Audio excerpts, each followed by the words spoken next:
What's up and welcome to episode 189 of the 30% podcast. 189 because y'all are 180 fine. Listen, this podcast is brought to you by a fine African man such as myself.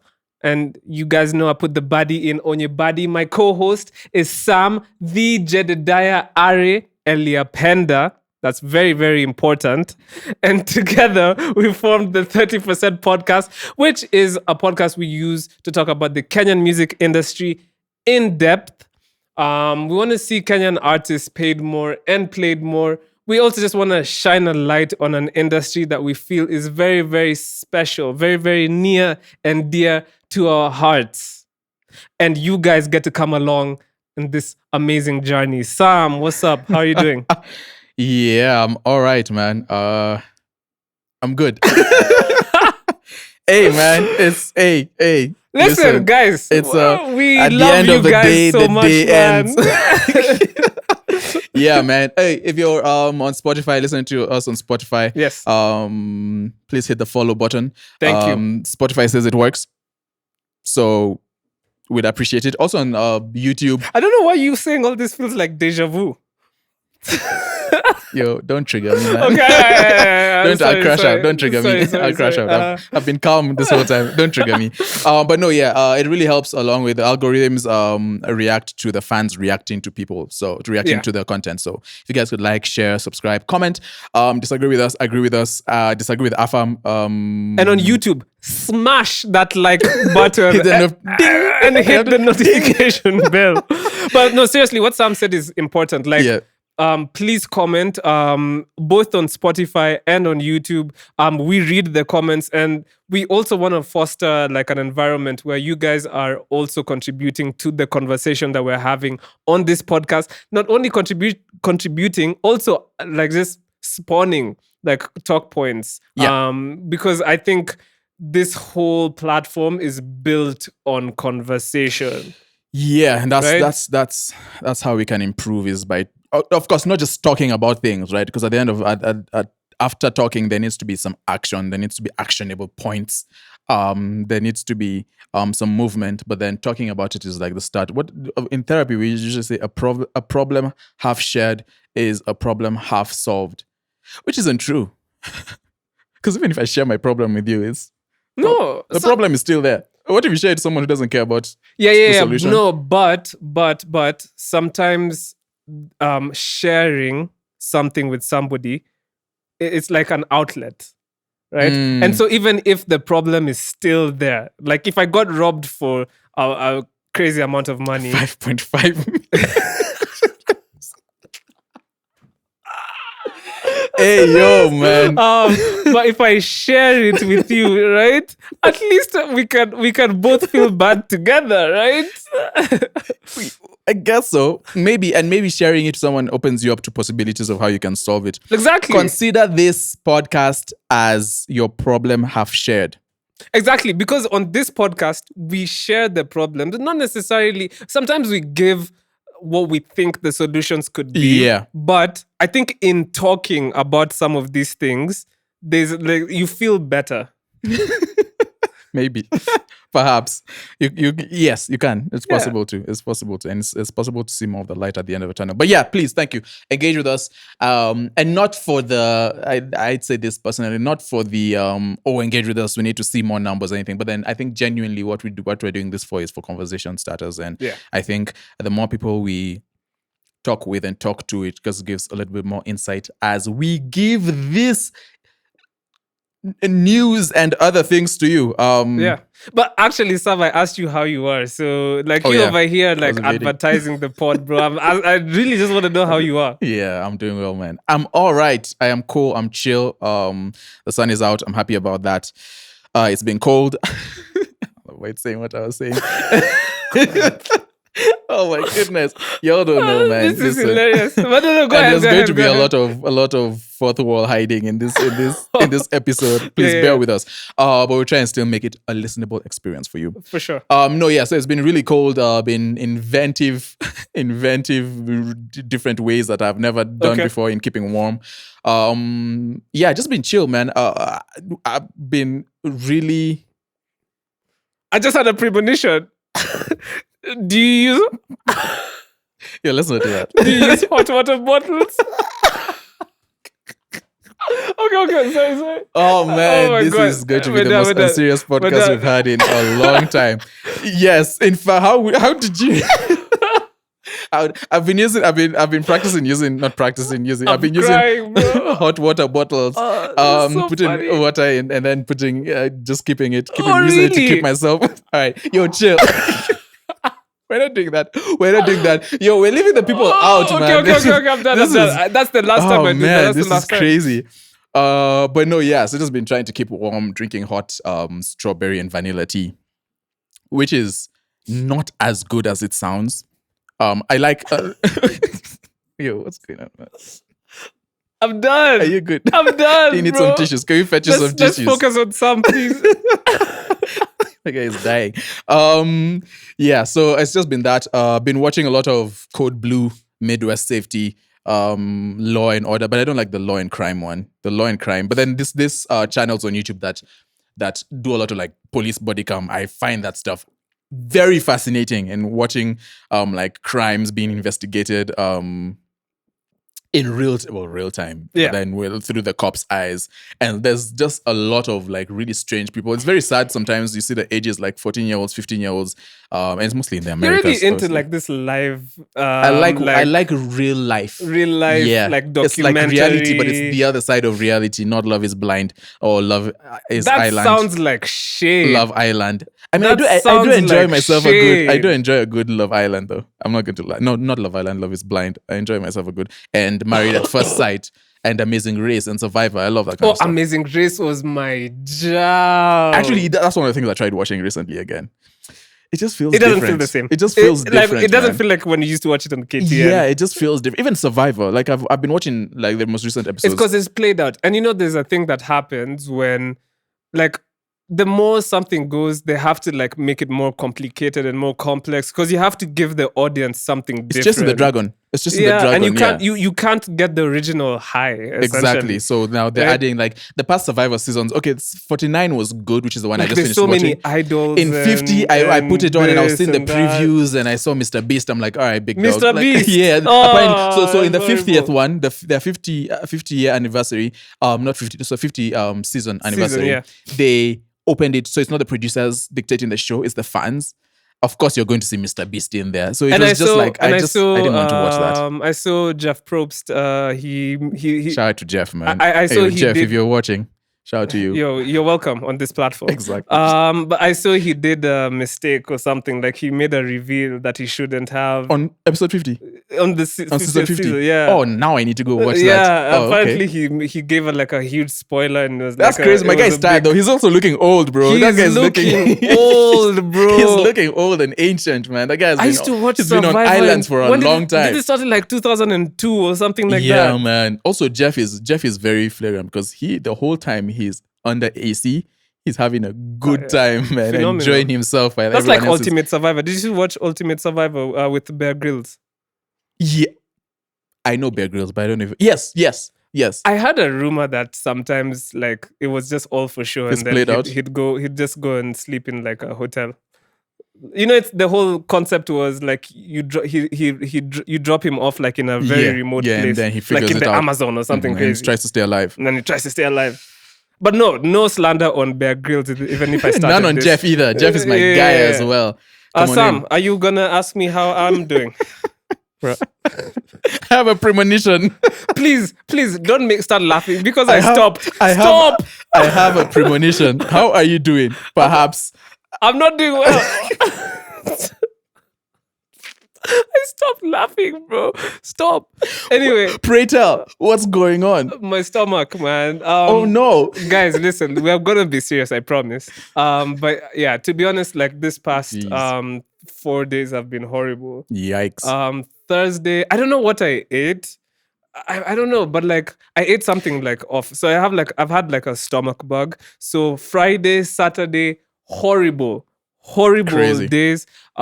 Sunday I started feeling better, and today I'm feeling a little bit like okay, but still iffy. And you know how like when you have a stomach problem, like your head like also feels like weird. The head follows the stomach. I guess so. Yeah. The head and the stomach are and so yeah, I've just been feeling really sorry, off. man.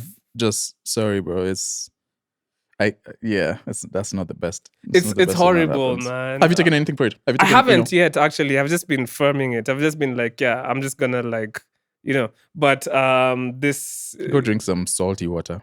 Some saline water. Yeah, go drink some saline water. Go drink some what else did they advise people to take on empty stomachs?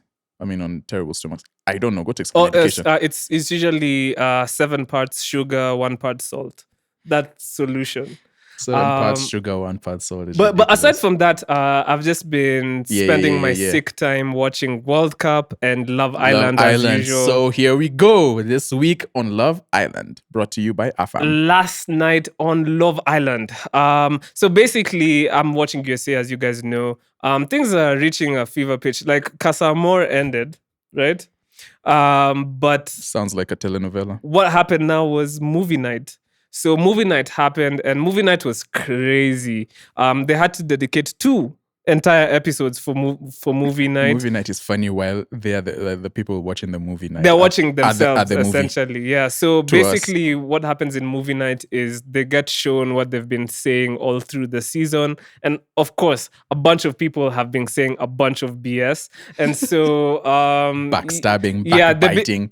The biggest thing is lying. Sincere Melanie. I mean, at this point, man, you can't even defend Sincere. Like, he has been, like, seeing it, actually, because we've seen it, but seeing Melanie and the girls react to seeing what he's actually been doing was really sad. So I feel bad for my girl, Melanie. So content inception. It's content inception for sure. That's what that is. Yes, you feel bad for Melanie. And then finally, the Anaya and KC drama is done. Finally, I will not... Bro, let me tell you the amount of think pieces and TikToks and Twitters and Instagram things I have read and conversations I have had about how black women and black men are portrayed on live television. Please, I'm done. Like, but is it valid though? Black men and black women portrayed as I'm not talking about this. Oh. I'm not talking about it. Right, I am drained, and I do not want to put my mind to that stuff anymore.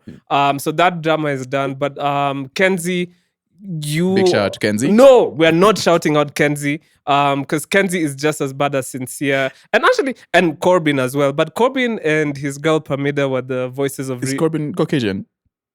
He has some Caucasian, whatever, but I think he's mostly blonde hair. He's Jamaican. No, he's Jamaican and Asian mixed and something. I don't know. Corbin. But like, well, I don't know if you want to shout out Corbin because he's a bit of a. All right, I'm not shouting out anyone else because I don't know who to shout out on the podcast and I don't know what to say when you're talking. Melanie, that's how he talks. Melanie. Anyway, hey, yo. What an episode, bro. Anyway, let's get through it. And the World Cup happened, yeah. So do I have to say anything about Love Island? I'm ready for it to be done, guys. Trinity and Bryce are going to win the season's 8. A couple wins? Yeah, a couple wins. 100,000 by the dollars. After tax, it's going to be like 40 because Uncle Sam. Oh, yeah. Uncle Sam. Am I the tax man? I guess you are. But the World Cup has been good. World Cup's been good. At least it's been getting better. It's been getting better. It's been a bit more blockbuster than the beginning matches. The timings have been terrible, so I've not been able to watch nothing. Yeah. I start watching the matches and I wake up at like the 73rd minute. All the drama is done. But then usually towards the end, I think for most of the matches, towards the end, there's been quite a bit of drama, which I liked. But anyways, hey, I'm still Team Argentina. Yeah. Once Messi retires, I don't think I will ever watch an Argentinian match ever in my life. That's incredible that he's the only one who has kept me watching Argentina and rooting for them. Even with their... Argentina is a very problematic country. They're the South Africa of Latin America. Hey, don't do that. Don't do that. This is South Africans. We need South Africans. Okay, no, we do. But like right now, South Africa haven't been getting a good rep. Right now. But like, yeah, right now... Yeah, clean it up. It's fair to say that a lot of African countries have not been rooting for South Africa. it's fair to say. It's fair to It's say. also fair to say a lot of other Latin American countries don't really like what Argentina have going on because of how Argentina is. Anyway, politics aside, shout out to them progressing because of Messi, of course. Feels bad for Brazil, but I didn't expect anything from them, to be honest. England, hopefully Norway can deal with you guys. And who else don't we like? So after who else don't we like is funny. Can we just watch the ball? God, ball, man. Who else don't we like? Portugal. We don't like Portugal. Not a big fan. Not really a big fan. And but I feel like it's not because of Cristiano. No, I don't like Portugal because of Pepe. Pepe really, really irritated me when he was playing football. Why? Because of the time he kicked someone. He is not someone. He kicked everyone. He just kicks. That's his thing. He likes kicking. Yeah, but he's not there anymore. But it carries. Don't crucify them for the sins that they haven't committed. Because Pepe is gone. So, like, bro, what? I'm crucifying them. I'm not for a big you, it's Portugal up. fan. It's up and it's stuck forever. Stucky. It's up and it's stuck. Hey, yo. So apart from the World Cup, one day we should just invite like a bunch of like fans to come into the room and just like chill, because sometimes the things that happen here are just unfortunate. But hey, listen, Sam, we went for a listening party. Yeah. We were outside. We went for a listening party. I am still crying. Let me give you some time to calm down. 1 RPM graciously invited Shout us out to you guys for inviting us. Yes, thank you for that. We love going to listening parties. And yeah, so they invited us out to, what's it called? Purple Onion? I've never heard of Purple Onion Lounge in my life. We need to have I'm just thinking about it. We need to have a discussion about some of the names of these lounges. Because Purple Onion, I don't know whether that's it probably has a reference to something. Although I will shout them out because the Purple Onion, as we know it, is erroneously termed a red onion. And I'm like, it's not red, it's purple. That's true, yeah. A red onion and a white onion is not white, it is off-white. It's an off-white onion. Yeah, but we can't go around saying, yo, pass me the off-white onions, bro. Diced off-white onions. Anyway, we're out at the Purple Onion. Can you be serious, Sam? I'm trying my best, man. Let's hurry this along. We're out at the Purple Onion for Savinnah. Shout out to Savinnah. She had a listening party for her EP, which is out now, titled V. And so we're out for that. Is it safe to say it's executive produced by KAP? Because he had like most songs. He had most of us. I mean, it's not always that when you have. Okay, that's true. That's true. But then he did produce majority. I think 3 of it. Three songs. Around there. Yeah, 3 songs. Then Ron had 1, and then Vic West had 1. Okay, if I'm not wrong. So, so she was out there. She was performing the project, and just kind of giving us a vision. A couple of people came out to like on the songs they were featured on. What's his name? Genesis was on there. Silverstone Bars. Yeah, she made an appearance.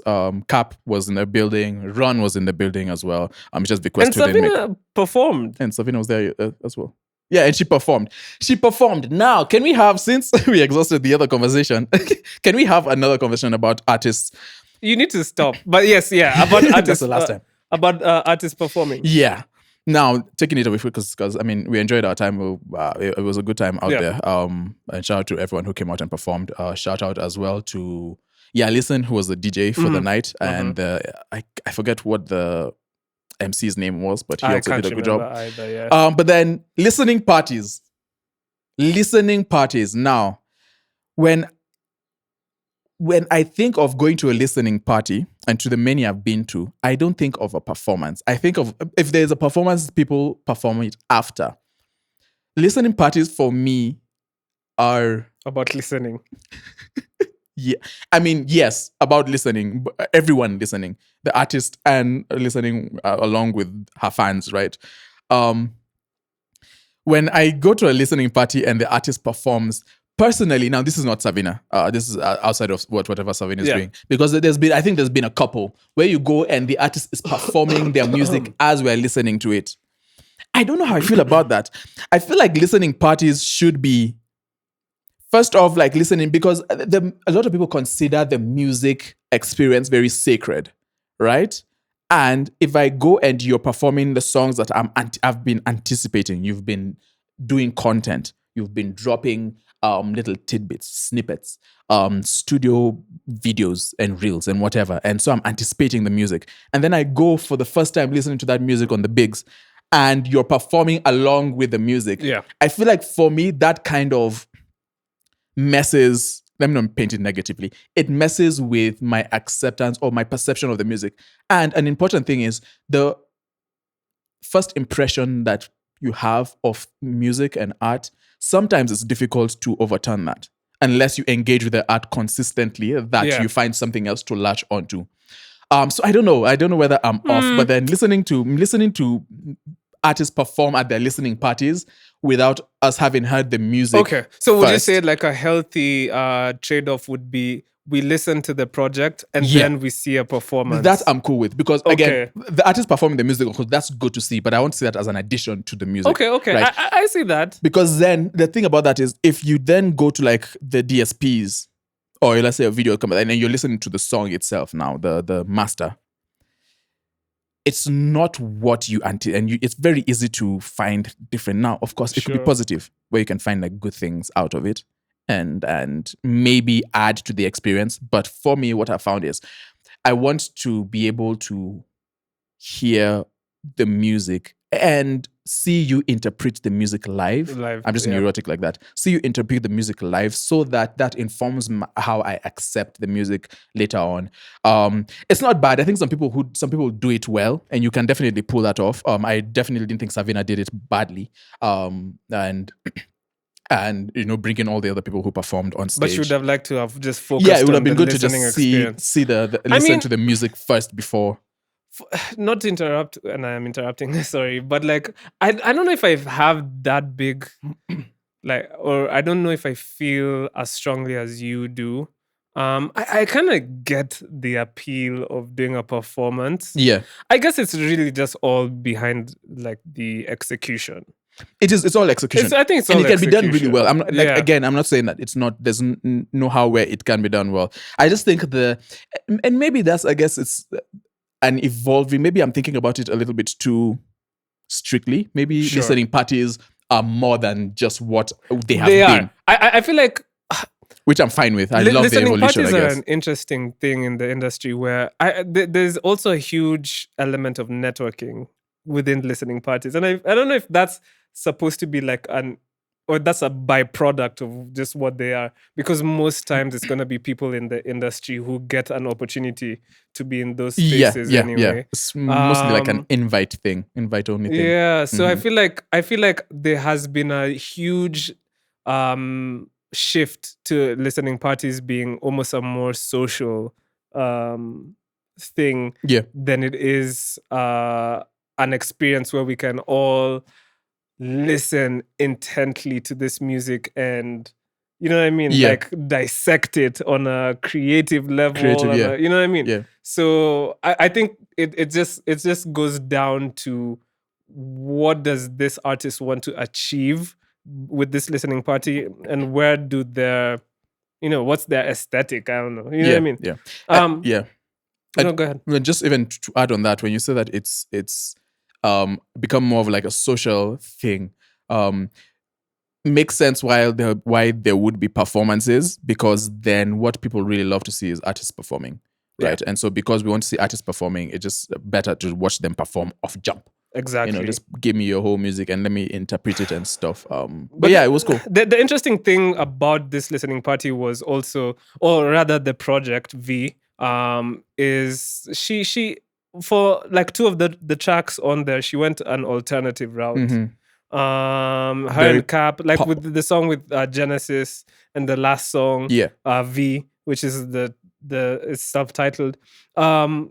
There was a huge emphasis on the alternative, and that got me thinking at the time, like, how do artists in this industry, in this Kenyan industry of ours, how do artists thrive in the alternative space and make their music mainstream? Yeah, that's because for me, it's a huge thing I think about as somebody who also dabbles here and there. Dibbles and dabbles. I Yep. dibble and dabble in alternative sounds. And sometimes I see artists, young artists, like also have like a palette for alternative sounds.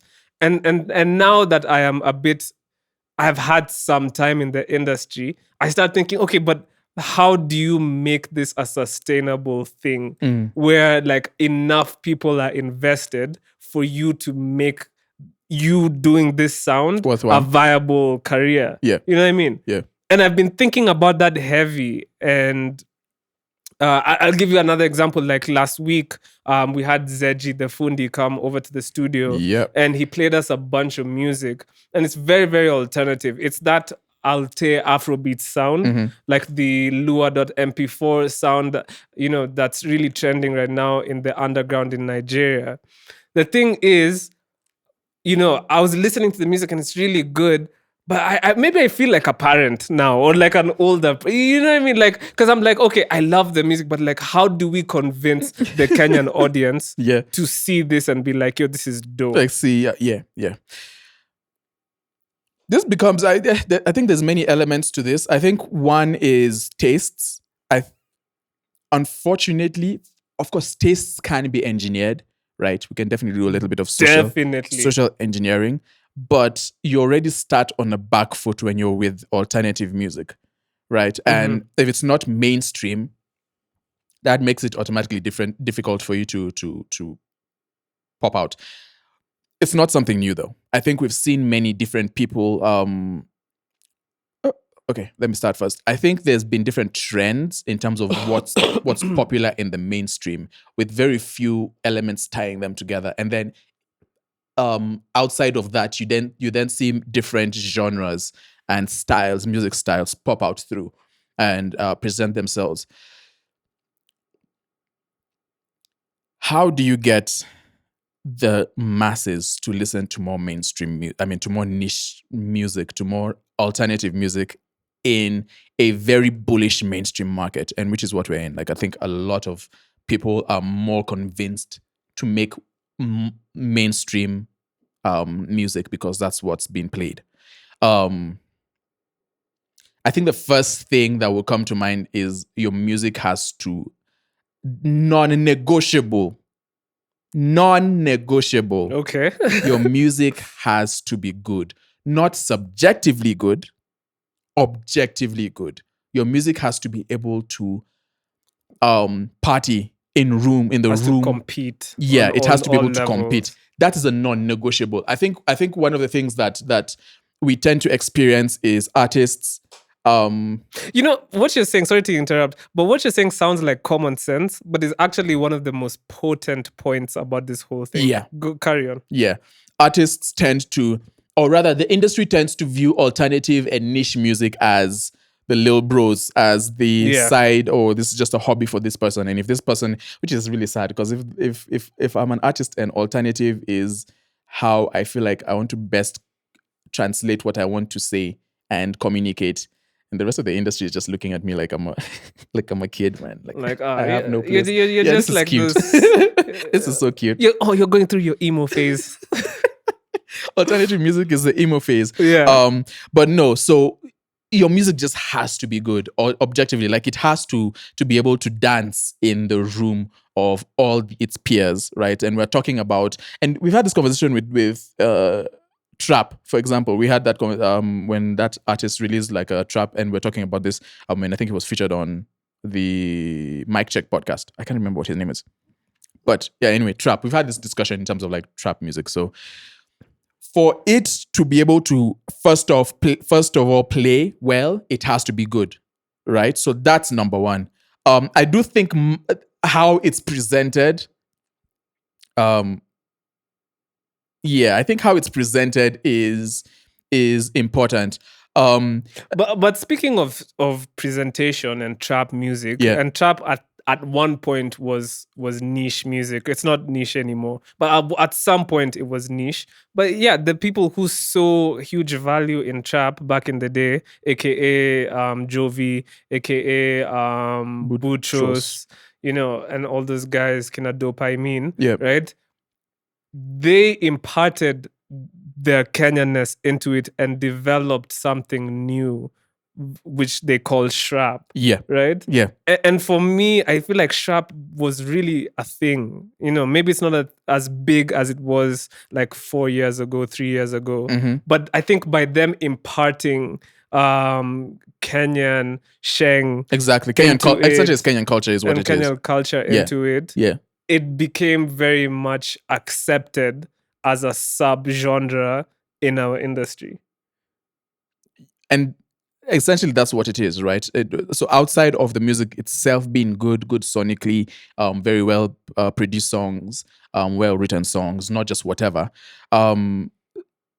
If this kind of music is to break free from the shackles of all the alternative Lil Broism. That feels alternative Lil Broism. Exactly. That's a unique term you'll only find on this podcast. Exactly. Alternative Lil Broism is so cool. If it needs to break away from that, there needs to be a lot of the issue that we find with this kind of music is people just imitating, and they're imitating the themes and imitating the Western cultures and all of that stuff, but not imparting them. And not. Yeah.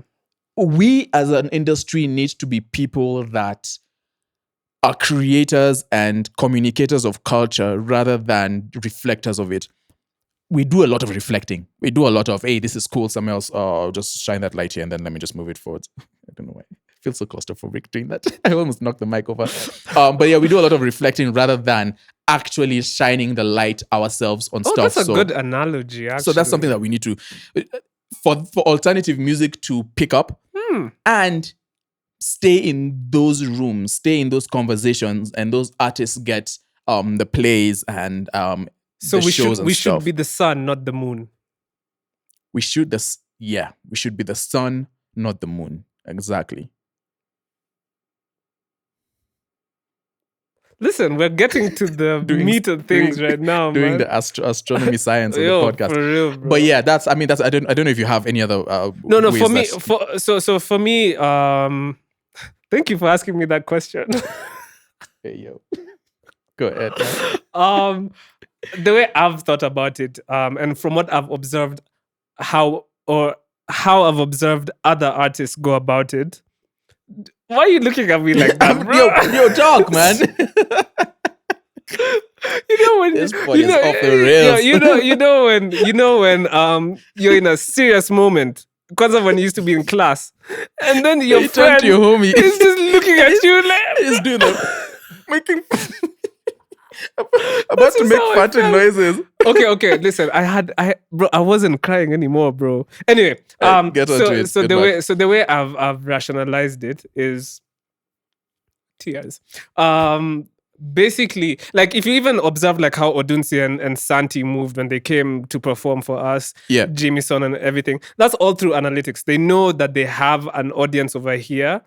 And they're going to come here and maximize on that, see how they can interact with these fans and perform and possibly enhance what they already have, right? Mm-hmm. Thing is, when you look at Santi and Odunsi in Nigeria, they're not really... They're not the mainstays. They're not staple names, right? Yeah. So the thing is, why don't we do similar things? We can. There's nothing stopping us, right? Yeah. So... the thing about an alternative artist is, or how we go about things, is we are always trying to make the mainstream rock with us. Exactly. And I think that approach, that approach needs to kind of end. So what you need to do, and how I think it is, like, it's so simple. It's simple, but it's tough. Everything in creativity is simple in theory, but it's tough. Yeah, it's tough, but like it's. There are people and there are communities that are niche everywhere. There is a niche crowd in Tanzania. There is a niche crowd in Uganda. There's a niche crowd in Rwanda and one in South Africa and in DRC and in Ghana and Nigeria. Mm-hmm. Right? Mauritius, Cape Verde. There's so many, bro. There's a Nigerian artist who I really like. He's an underground artist. He lives all the way in Ukraine though. But he's usually like, yo, I love my Amolo. What's he doing over there? I know. He's like, yo, I love my Amolo. I love Njeri. I was like, bro, how do you know all these guys? I was like, how do you know all our our artists? Like, and he's like, no, I just listen to the stuff. I was like, wait. So basically, it's all about how do you maximize or how do you target the people in these industries, or not industries, but these other markets, right? Yeah. So whether you're using social media, targeted advertising, high quality content, or actually just taking your ass out there, you know what I mean? And trying to connect with these audiences, right? I think that has to be the approach. Now, when you get a bunch of niche people in all these different places to listen to your music, all of a sudden, you have your own audience that you've piecemealed together. Okay. And that audience becomes something. And then once a bunch of these niche people are all together listening to your music, that's when the mainstream will be like, wait. Oh, yeah. Because you know the mainstream. Oh my God. Mainstream, unfortunately, this guy is very. actually really interesting. Mainstream is sheep. It's their sheep. They're just following around. Essentially, yeah. Exactly. And so I think for me, that's the approach that I would take. Or because I'm also like in the alternative, you tend to be more mainstream, alternative, sometimes. yeah.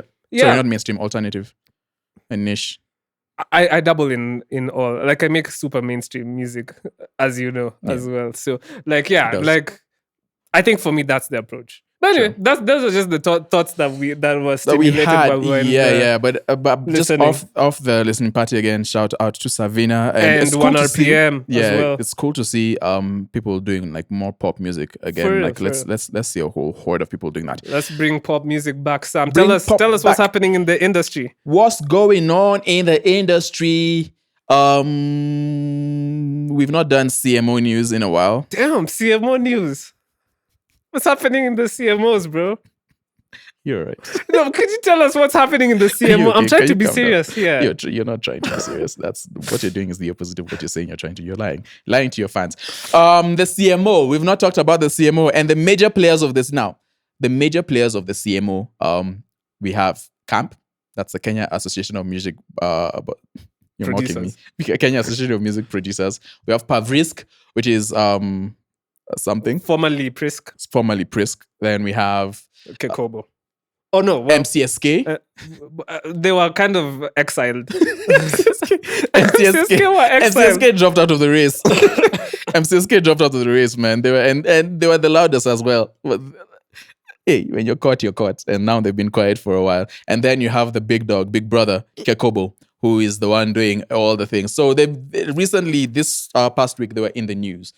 We also have things like Reich, but I guess they didn't win. They're the alternatives. They didn't win the bid to be able to collect royalties. Yeah. This whole just as a precursor, this whole royalty collecting business in the Kenyan industry is just so messed up, and it's so unclear, as you're about to see. There's a lot of jostling for power. There's a lot of jostling for money, and it doesn't seem to be focused on the artists and that. So it's unfortunate, but anyway, the Kenya Copyright Board, KECOBO, has suspended the operating license of the Kenya Association of Music Producers for 3 months, effective 1st July 2026. Why have they done that? Now, Tell us.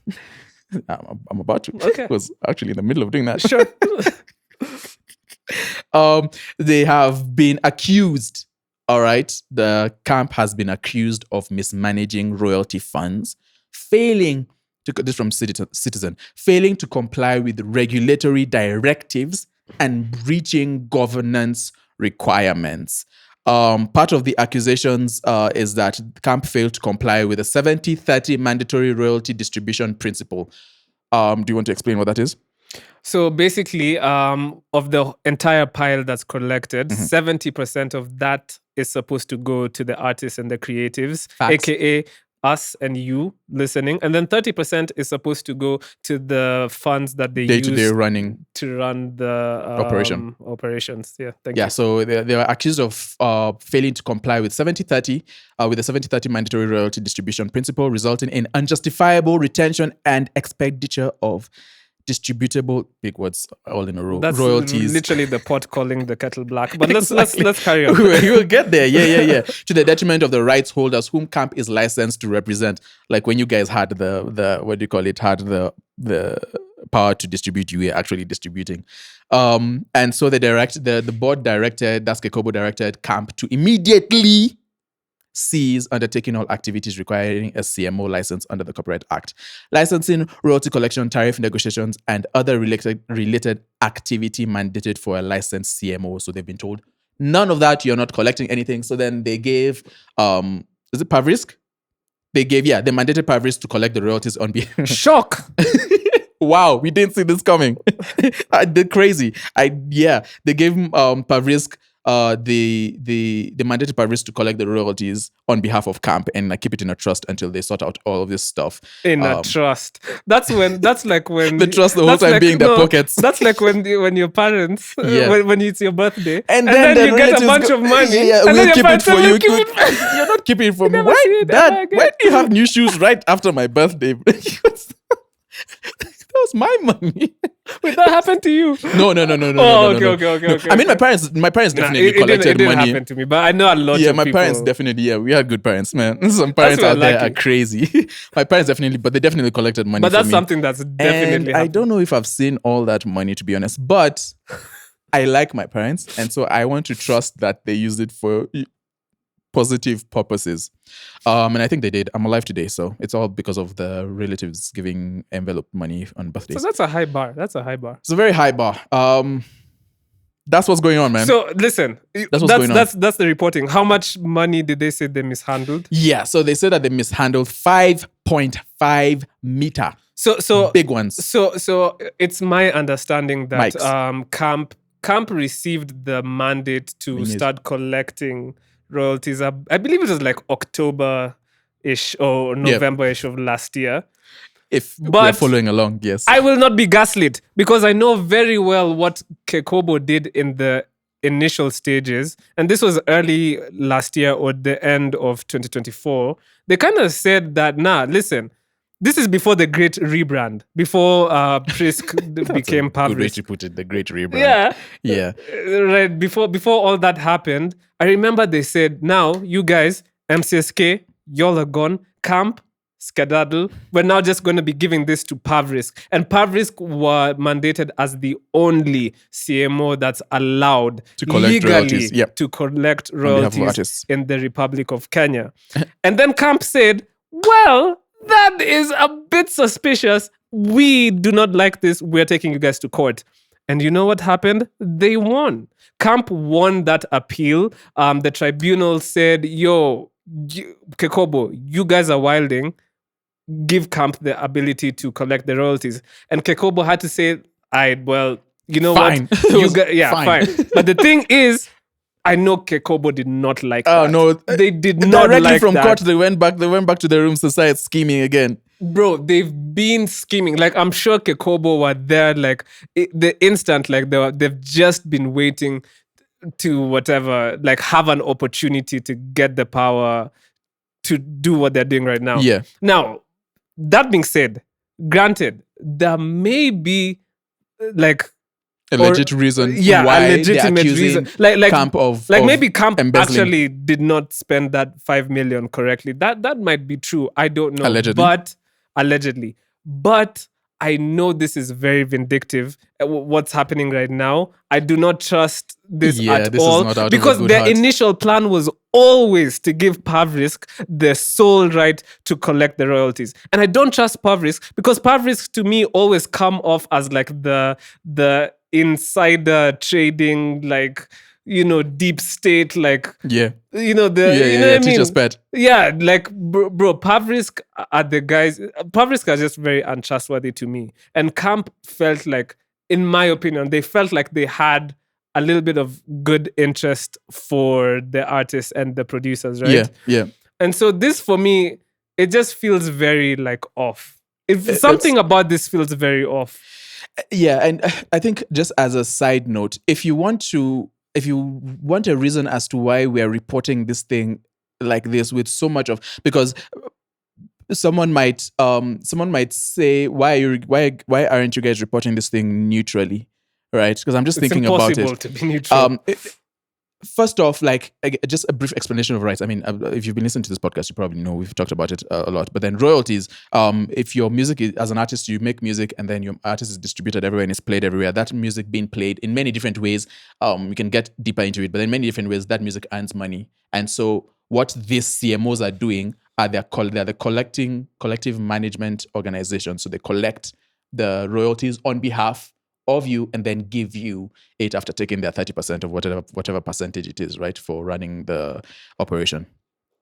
You know, every time somebody volunteers to be a middleman, that person is always sus. The middlemen are definitely always suspicious, man. Like they're always, especially when they volunteer. Yeah. And in this case, if the middlemen are fighting so hard for, just know you're being finessed. Yeah, and so one of the reasons I think we are, because I'm pretty sure there's people from those organizations listening and watching, and our goal is not necessarily to bash for bashing's sake, but then this is a really important part of the art industry, of the Kenyan art industry. And if the artists are not earning the money as they should, if essentially your taxes are not being used to better your country, then that needs to be called out, right? And so as much as we would want to have like good rosy stories about what these guys are doing, we don't see a lot of positives. And I think about this is that in all this CMO drama of people jostling and playing hot potato with people's royalties, we never see like a focus on we're trying to get it right for the artists. We're trying to ensure that artists are paid well, that artists are compensated well for their art, art being a really important thing in people's lives. And so that's why we're being harsh. That's why we have our theories. That's why some of this stuff sounds a little bit like we're beating them down. But if you look at it objectively as an artist, we don't need to have all of this drama around an idea that is in principle simple, where you on behalf of me are going to collect the royalties, then you distributed it fairly to me. Unfortunately, it's been overcomplicated, and so that's why this sounds very harsh. I personally don't trust it. These guys, they collect the royalties very well, but they just don't distribute it. Yeah, knocking down doors and all that stuff, but they do not distribute it well, and so unfortunately, that's it.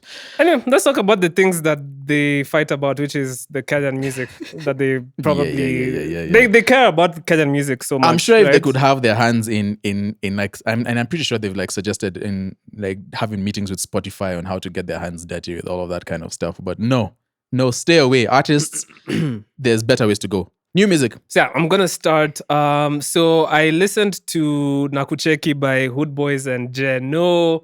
Shout out to them. I saw Jeno performing in front of a massive crowd recently. Yeah. Boy has motion. Yeah, he came in running like Yati. I was like, bro, wait, he has some motion, bro. I was like, yo, that's kind of crazy. So shout out to Jeno, shout out to Hood Boys. I also watched the video for Saru and Scam Cardinali. They released the song Tension. So shout out to both of them for that. Yep. I listened to let me see. I listened to this group called Makamanda.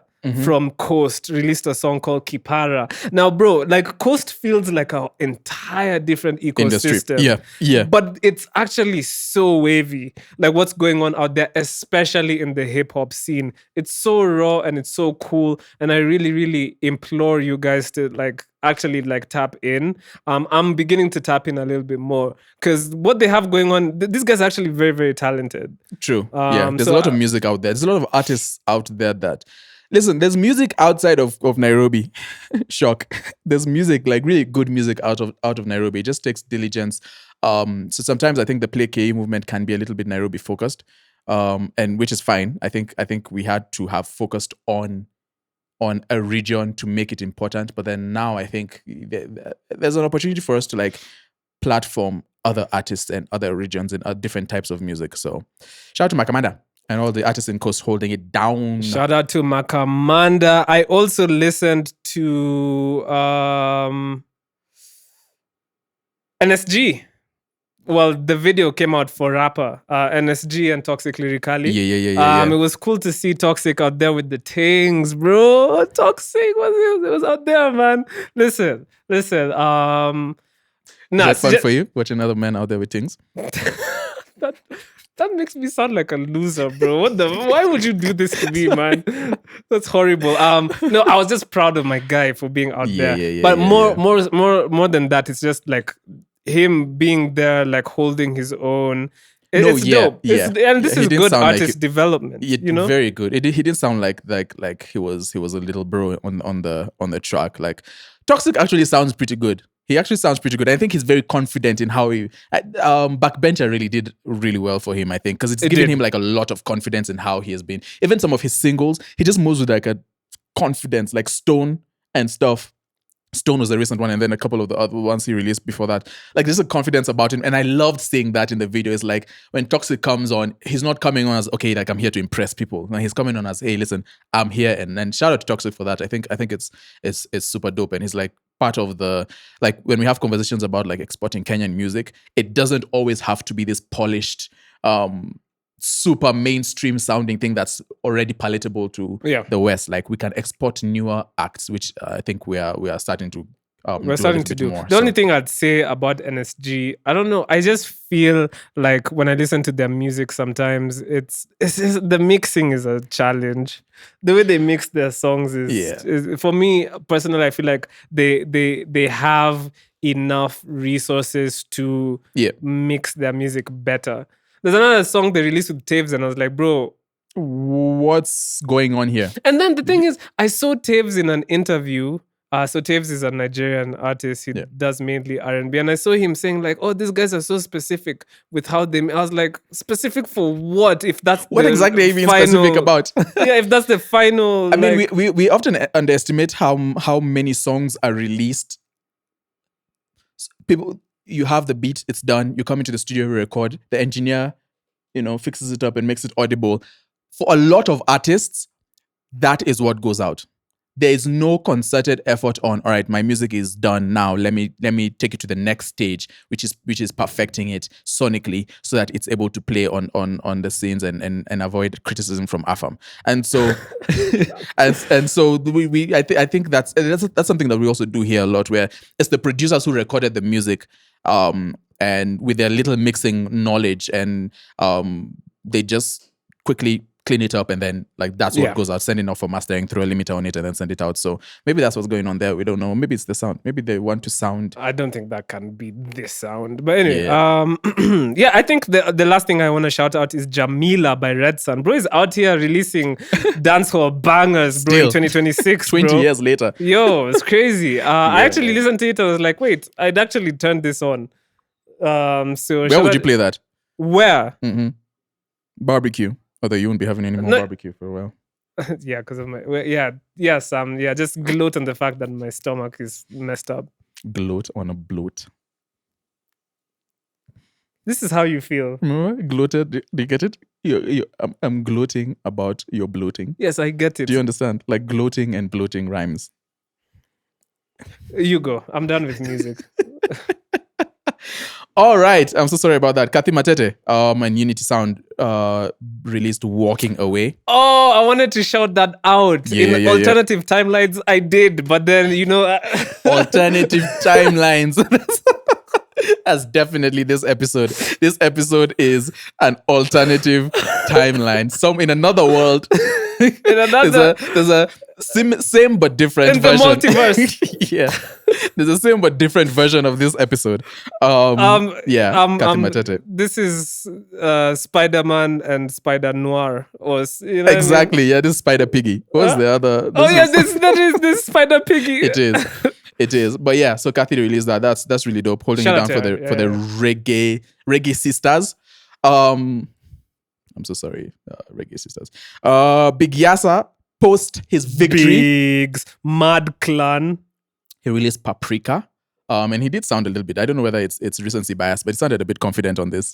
Like it did sound like he was talking his talk. He just won. Yeah, so maybe this is the most confident he sounded, and he decided this is the one who was going to release. So shout out to him. Kosila Chugar, I don't know how to pronounce that. And I don't know why I just gave it a Spanish intonation. Yeah, you're like chular. It's not Chugar, but Kosila, Just Joe, and Nesamburu released Kuka. That was dope. Appreciate that. Tick V. I had talked about his project last week. Added one more song to that project. It's called 2X with Sky the Presence. Shout out to him. They reached out Kiggs, King Kirby, and Kafi with Redemption. Afro R&B. Yeah, shout out to them, man. Very cool. Very cool. And then really important for me, I think, an artist called Joseph Kamaru, who you might know. He's an artist who used to be there in the earlier 80s. In the 80s, he used to release music. There's a concerted effort, I think, by a lot of labels and industry people to remaster and re-release some of those older songs that have sort of just been lost. And because a lot of the songs used to get played mostly in, well, there was radio, and then they also used to get played mostly in like clubs and stuff. And we don't have like proper digital archives of them. Or rather, there's digital archives of them, but then they're not being heard by the public. So Joseph Kamaru released a project called Further Combinations, and it's a remastered project. It has 5 tracks, and it's just some of the songs that he's done before, and it just remastered and released. And that's just very cool to see. I think we need more of that. I think more of our music that is sort of just sitting on drives on servers somewhere. I think this is a good way to just recirculate them, and this might also help with figuring out more of like our Kenyan identity and just looking back, and this is where we came from, and what can we incorporate into the newer sounds. So yeah, shout out to Joseph Kamaru and everybody who is involved in doing that. Tajezo released a project as well. He's an artist who I just got to know recently. The project called Rebirth, and a couple of songs on there. He has Onyachpala on there, Chris Ba is there, Shazi. A couple of good songs. I think there are different genres within. Of course, there's an Afro pop sound, but then there's also like R&B, and it's more of an effort to make it more local sounding, I think, rather than copying. So that's cool. Shout out to him. K Placebo and Sersky released Amine. I think that's how you call it, the radio edits. So shout out to them. Again, the last song, I think, second to the last project song I'll shout out is Pressure by Cosine Black and Moti the Energy. And I like what Cosine Black is doing just in terms of rapping. I like the different. I like that scene. The different rappers that we have. Billy Black. No, not Billy Black. Sorry. What's his name? Boy Black. Boy Black. I'm getting my blacks confused. Boy Black. That's No. Oh, yeah, I see how that sounds terrible. No, that's not what I meant. You get what I mean. Of course, you did not mean that. Boy Black, Cosine Black is in there as well. There is a lot of them with Black at the end of the name. But it's cool. It's cool to see just them taking rap seriously, and just to see more of that, and hopefully have hip hop come back to the mainstream in the way that it was before. Like with the Giddy Giddy Maji Majis and Kalamashakas and all of those guys who are like really popping off. So the final project I will mention is finally out. King Kaka dropped The Year of the Pen, his first project with post-signing. And he's been, rolling out this project for a long time. I think we've seen singles such as Kicha with Kinoti and Bragadocious with Iyani being released. So he releases this. I like this. I think it's cool. I'm a fan of King Kaka in terms of the way he raps. I like people who rap differently. Yeah. And so shout out to him. By the way, who produced a lot of the songs? There's a couple of people on here. It's spread around. Of course, King Kaka and Vince on the beat collaborator was. By the way. So I see what you're trying to say. So Vince was on a couple of beats. I think he had, I want to say, I think Kendrick Sam was on here as well. Yeah, he was. Yeah, just a couple of people. And then I was really happy to see Magic's Anger. Magic's Anger has, he's had a rough couple of years. Magic's Anger on the beat. Yeah. And him being one of the responsible for, I think King Kaka's, I want to say resurgence. Some might disagree with me, but when they had what's the song? Don't Go, I'm Kujai. What's the name of that song? Don't Go, I'm Kujai. Yeah. I don't remember the name of the song. Yeah. But anyway, I'm not a King Kaka they had aficionado. They had a huge smash back then. So it's just cool to see them still work together. Sure. And it's good to see Magic's anger out on the scene again. Maybe hopefully he can, get back to his place as back in the day he was like the thing, man. He was on everything. So shout out to him. Do you want to talk about the pick of the week? Let's go with our pick of the week. Garvin Mungai. Garvin Mungai released a project, a 4-track EP. Yeah. And the song, the project is called Letangoma. I enjoyed it. Revelation, man. I love his vocals. His voice is really powerful. It sounds good. It's very smooth. It's a very authentically Kenyan sound. Yeah. To this EP. It does. It sounds good. And so I liked all the songs on there. Doba, Noma, the first song. Kidege, Moto, Ache. Is it Ache or Ike? Whatever it is. But no, I enjoyed the songs. I think for me, this kind of sound, obviously we have, it has its corner. It has its corner, and there's many people who do this, like it's more like traditional leaning and not as mainstream. You don't hear a lot of like the hard hitting snares and the snare patterns and the kick patterns. It's more free, it's more fluid, and I think this is one of the avenues that culture is transported a lot through our music.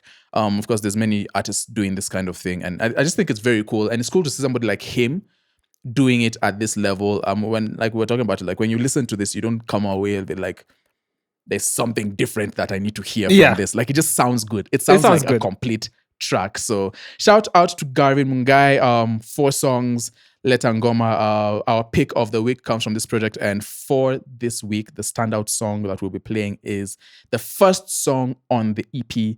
And the song is called Doba Noma. So shout out to Garvin Mungai. And yeah, go run it up. Go run it up and support KE Music. And now that you guys have listened to this, I just had a unique idea that just popped up to my head right now. Like, imagine if artists were releasing EPs within albums. Tell me more. Like, imagine if you, imagine if you could release a 4-song EP, right? And then you release 3 of them in one album. So these EPs are like succinct. Like they have like a story that just makes all the sense. Yeah. But then there's like an overarching theme. Yeah, then there's an overarching theme that these other 3 EPs contribute to. Mm-hmm. So together they come, like the Power Rangers, like how they like used to join to form the like things. The robot things. Mm-hmm. Yeah, exactly. Exactly like that. The robot things, yeah. I think that would be such a dope idea. It would be cool. And then, so like each EP has almost, so it's like a two idea thing. So each EP has its own distinct identity. Yeah. Album art, visual style, whatever. And then, but then it's also linked to the rest of it. Yep. That would be really cool, like just to see artists do that. I think that's a good idea. Would be also fun. Exactly. Yeah. And you can, and that's it's actually a good way because then you can really play around with different styles. Because then, if I as an artist come and say, hey, listen, I'm giving you 3 EPs and they're all going to be different styles, but don't worry, there's a story I'm getting at, right? I think for a listener that would be, or for a fan, that would be easier to digest than an artist just giving you an EP of this.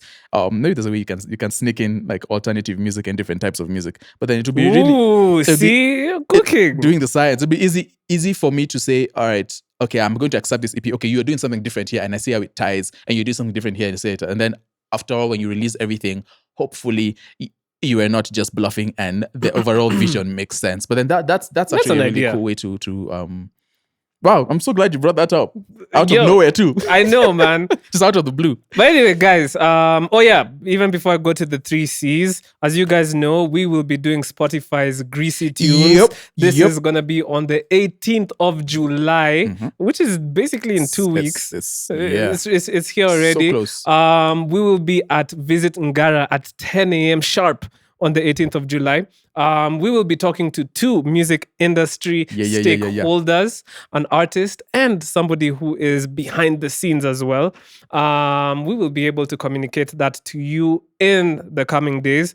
But essentially, this is just going to be a forum where we can talk about the music industry. Have some good conversation. Through the lens of two music producers, as well as an artist who's highly tenured in the scene, as well as somebody who is behind the scenes pulling the strings, Turning the knobs. Yeah, turning the knobs. And also, outside of that, this is also going to be an opportunity for you guys to network. And for me, I think that's where a huge amount, the meat of the value of this day is going to lie. It's going to lie in you guys talking to each other, connecting with each other. I'd like to consider the conversation is also going to be very, very meaty, fine. But yeah, consider our conversation meat as well. I hope I can see a bunch of you guys. Yeah. Please come out and support. Link is still up. Link is still in the bio. And yeah, so if you're new here, I also like to do the 3 C's. Which is a mantra that I devised for myself. Yeah. That I thought I would share with you guys. And now that the timelines have now converged. Oh yeah, this is new territory. This is the convergence. This is the convergence. Yes, let's go. Okay. Oh man, the first C being confidence. Always be confident in your work, guys. I would never lead you astray with this advice. Be confident. Number 2, craft. Always work on your craft. Yep. Spend some time. You have 5 minutes a day. I know our days are stressful, but 5 minutes can take you a long way, like throughout the year. And the last C is I need to refer to my notes. Consistency. Sometimes you forget your own. It's fine. It happens. Right. It happens to the best of us. Consistency. It's been a long day. Yeah. Just be consistent. Always keep plugging along. Always do something related to your craft every single day, and that consistency is going to be more valuable than your talent. Sam, what's up? What's going on? Yeah, man, that's all facts. That's all facts. And it's something that we should always practice. Along with that, I think it's important that artists, this is going to sound a little bit serious, but then as artists, we need to start demanding accountability from the CMOs. I think nothing changes if we don't trigger change. Right. And so I agree. Yeah, if we're all just sitting here and of course it's all drama and we're just sitting around and being like, oh, okay, this guy's, who has the royalty collection now? Okay, you guys don't have it now, you guys are taking each other's court. That's all cool. But then 10 years will pass and you will still have received 2,000 shillings from your royalty collection when there's apparently 5.5 million in a very short span of time. So yeah, man, I think it's up to us to really do something. Whatever you can do, make some noise about it. Just as we do with the government, make some noise about it and demand accountability. And not just demanding accountability, but then figure out proper systems that work. Because this is not newbie. It's royalty collection is not new. There's people who are doing it well. Why can't we do it well as well? But yeah, apart from that, go drink some water, stay warm, and avoid evil. Wow, that was a very potent silence. So in between, I had like 10 different things I wanted to say that you should avoid, but I think we'll get cancelled. So evil is a good. It's a general, just avoid evil. This was an amazing podcast to film, to give to you guys. You know, I've done it with tears in my eyes the entire time. Hey, man, and we don't really highlight it, but shout out to the PL and shout out to Doba, man, for holding us down. Yeah, for sure, for real. We really genuinely appreciate you, I think. Yeah, definitely. But yeah, man, we'll see you guys on episode 190 where we'll all be 90s fine, right? 90s fine. Does all your analogies have to end with fine? No, but 90s fine 189 is close to 180 fine, and then now 90s. What's 90s fine? Guys, we'll see you guys in the next episode.